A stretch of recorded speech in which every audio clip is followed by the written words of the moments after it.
ভালোবাসার একবার ক্রান্তি লগ্নে যে সরকারটি গঠন হয়েছে, অনেক রক্তের বিনিময়ে, অনেক ত্যাগের বিনিময়ে সেই সরকার সুন্দরভাবে দেশ পরিচালনা করবে, এটা আমাদের আন্তরিকভাবে চাওয়া।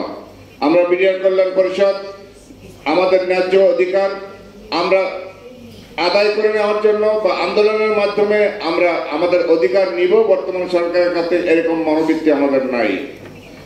যখন স্বাধীন তদন্ত কমিশন গঠন হবে না বলেছিলেন, তখন এই আমাদের মাহিন সরকার ভাইয়ের ডাকে তার বজ্রকণ্ঠে স্বাধীন তদন্ত কমিশন গঠন করতে বাধ্য হয়েছে। অতএব সেই মাহিন সরকার ভাই আমাদের সাথে আছেন। আমরা এই ন্যায় প্রতিষ্ঠার সরকারের কাছে আমাদের চাওয়া একটাই, একেবারে শিশু থেকে একেবারে বৃদ্ধ পর্যন্ত আপামর সকল জনতা জানে এই ঘটনা কিভাবে হয়েছে, কিভাবে 57 জন সেনা কর্মকর্তাকে কাদের নির্দেশে কি পরিকল্পনায় হত্যা করা হয়েছে, যার ক্ষতিগ্রস্ত আমরা এই 18,500 মিডিয়ার পরিবারের উপরে এই দায় চাপিয়ে দিয়ে তারা কলঙ্কমুক্ত হওয়ার জন্য চেষ্টা করেছে। এই খবর সবাই জানে, সরকারও জানে।